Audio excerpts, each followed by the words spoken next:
You're watching live from Paris here on France 24. I'm Julia Kim, and these are your headlines. Vote counting is underway in Israel's elections. Exit polls giving Prime Minister Netanyahu the edge over his centre-left rival Benny Gantz. A Syrian child has died as thousands of migrants rushed to cross the Turkish-Greek border. The EU Border Protection Agency Frontex says it will deploy help to help Greece. And it's the end of the line for Amy Klobuchar. The Democratic senator has ended her presidential bid, backing Joe Biden ahead of Super Tuesday.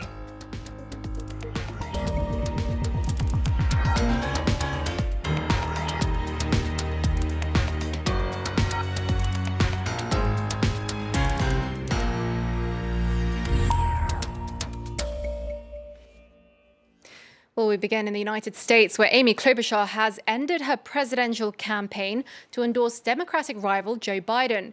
She's the third candidate to drop out after the departures of Pete Buttigieg and Tom Steyer over the weekend. The Minnesota senator finished third in New Hampshire, but failed to make headway elsewhere. Well, for more, Ketavan Gorjestani joins us live from Washington. Ketavan, tell us more about this decision, Amy Klobuchar dropping out of the Democratic presidential race. Well, it's a decision that really mirrors the one that was made by Pete Buttigieg yesterday. They really had similar races, with Amy Klobuchar not as successful as Pete Buttigieg, but they were both figures from the Midwest, maybe not very known, not having a very big name recognition. And she, just like the former mayor of South Bend, did pretty well in the early states in Iowa and especially in New Hampshire after that good performance in the debate. But those were two states that were older and wider than the rest of the U.S. And then when it went on to more diverse states like Nevada and like South Carolina, well, Amy Klobuchar came up against a wall of minorities. She, just like Pete Buttigieg, was unable to really get the support from those minorities, and that really made it impossible for her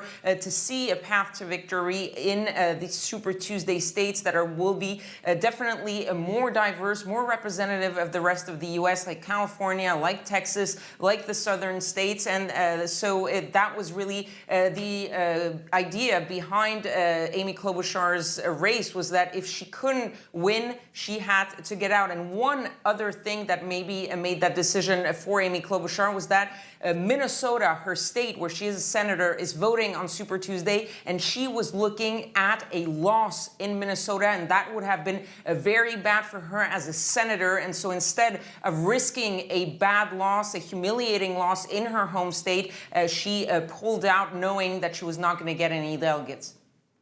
And now, how is this Klobuchar pulling out, and also Pete Buttigieg before her, how is this going to help Joe Biden? Well, obviously, those two candidates were in the moderate line of the Democratic race. So you would think that this is, of course, very beneficial to Joe Biden, as he is also surging after South Carolina. It does remain to be seen if all the voters of Amy Klobuchar and Pete Buttigieg will automatically go to Joe Biden. But it does give Joe Biden that electability aspect that he started losing as his campaign was faltering. But that's something that he really has been playing on. He is now playing on the uniting power of his candidacy within the Democratic Party, and really putting himself out there as the candidate to face Bernie Sanders. And so any person who comes and supports him, like Pete Buttigieg, like Amy Klobuchar, will definitely be helpful. It will be helpful, especially in the Midwest, where Pete Buttigieg and Amy Klobuchar were pretty strong, and where Joe Biden might not be as strong. And remember, these are questions of delegates and proportions. And so the few percentage points that Pete Buttigieg and Amy Klobuchar could have taken away from Joe Biden might mean in some states that Joe Biden goes from risking to not have any delegates at all to possibly winning delegates, and that could make a big difference in the race against Bernie Sanders, because Bernie Sanders is expected to come out of the Super Tuesday with the majority of delegates. But if Joe Biden can keep in close contact with Bernie Sanders, that will be a victory for Joe Biden. And of course, there is that big unknown, Mike Bloomberg. Mike Bloomberg finally entering the fray after spending millions of dollars in TV advertisement. He will be on the ballot in Super Tuesday. All right, Ketavan Gorjasani, thank you very much with that update. Ketavan there reporting to us from Washington. Next, vote counting is underway in Israel's third election in less than a year. Several exit polls give Prime Minister Benjamin Netanyahu a solid edge over his main rival, Benny Gantz. But it's still unclear whether Netanyahu's right-wing Likud party and its allies will get a majority in the 120-seat Knesset. After two inconclusive elections, voter turnout this time was the highest in 20 years. Well, for more, we can turn now to Rob Parsons, our chief political editor here at France 24. Rob, what should we read into these high voting turnout figures? Well, it's astonishing, I think. 3 elections in 1 year, and yet the Israeli electorate turns out in such large numbers. I don't know what the final tally is yet, but it's somewhere in the region of 70%.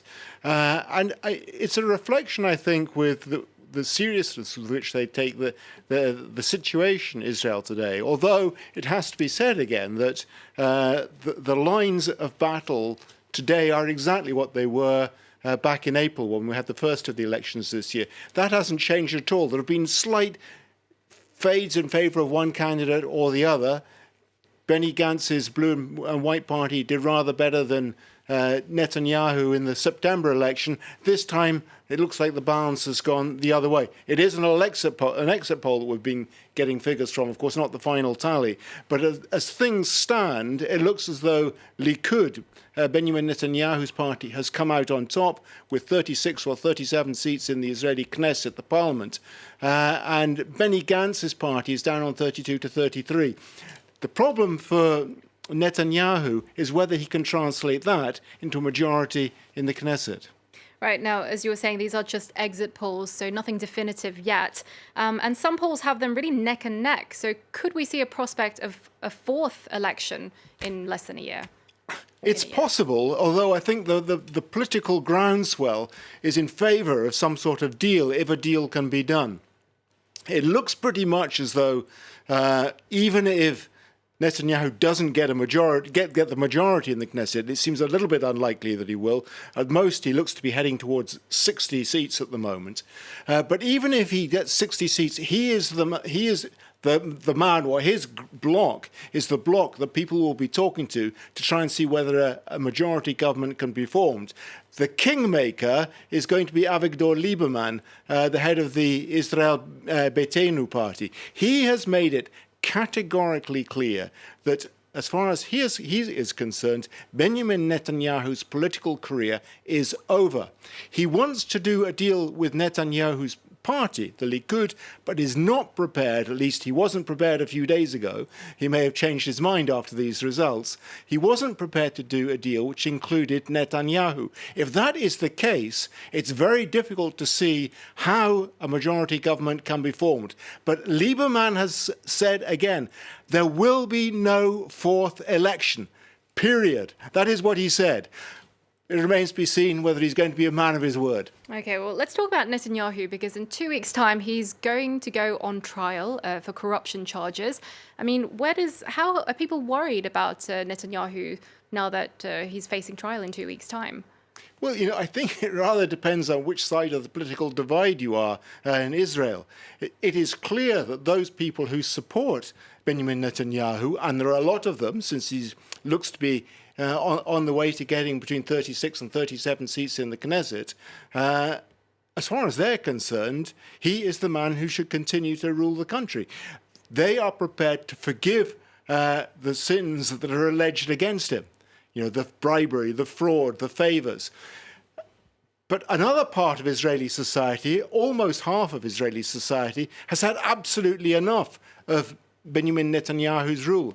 And he's been head of the country for longer than any other man. So, the frustration is beginning to boil. And I think this election encapsulated it in a way, all the things that people either like or hate about Netanyahu. And one of the things they don't like, if you're an enemy, is the style of his politics, the smear campaigns, the dirt. Even the president, Rivlin, was compelled to say that he hoped there wouldn't be another election as horrible and filthy as this one. So he is a very polarizing man. And it really does depend on which side of that divide you're on as to how you regard him, whether you're in favour or against. OK, Rob Parsons, thank you very much. Rob Parsons there with that analysis for us. Well, let's move on now, where a Syrian child has died as thousands of migrants rushed to cross the Turkish-Greek border. It comes after Turkey eased restrictions on those wishing to cross to Europe. More than 10,000 people have amassed on the land border, while further south, hundreds reach the Greek islands. The conflict in Syria's northwest Idlib province have forced nearly 1 million Syrians to flee to Turkey. Well, on Sunday, Ankara launched a military offensive against the Russian-backed regime. President Erdogan says he's hoping to secure a ceasefire from President Putin this Thursday. France 24's Natalie Savarikis has this update from Athens. Since this morning alone, Greek border guards have stopped around 4,354 people from trying to access the Greek side. They were either trying to damage the fences or climb over them, or either cross the Evros River that runs along the frontier. The footage that was released by the Greek authorities, and which I saw earlier today, showed a lot of tear gas being thrown in the distance, and we could also hear loud bangs. Now, the Greek authorities claimed that they arrested 42 people today for illegal entry, and most of them were actually from Pakistan, Afghanistan, and Morocco, not Syria. On the islands, it's a different picture. We have less arrivals. Only on the island of Lesbos today we had 4 boats, but considering the ideal weather conditions, the Greek authorities were kind of bracing for many, many more. Remains to be seen, of course, because in the past just 2 days we've had around 1,000 arrivals on all of the Greek islands of the East Aegean. What we know so far is that there's been a real show of support. Practically, the EU's border protection agency Frontex said it would launch its rapid border intervention by deploying extra border guards to the area and also offering some technical assistance. In a show of support, the Greek Prime Minister, Kyriakos Mitsotakis, will be visiting the Evros region, that's the land border in the north, with EU chiefs. Now, the presidents of the EU Parliament, the EU Commission, but also the European Council tomorrow will join the Greek leader in assessing the situation and seeing how they'll take it from there. The European Home Affairs ministers will also hold an extraordinary meeting on Wednesday to discuss the situation and how best to support Greece, which, of course, Greece's borders are the European Union's also external borders. The execution of 4 rapists has been indefinitely postponed by an Indian court. It comes after one of them filed a mercy plea to the president, the last remedy for those sentenced to death. Now, the 4 men were convicted for the brutal gang rape and murder of a student on a New Delhi bus back in 2012. The attack made headlines around the world and triggered massive nationwide protests. The case also led to a major overhaul of laws in India on sexual assault. The strongest message. What our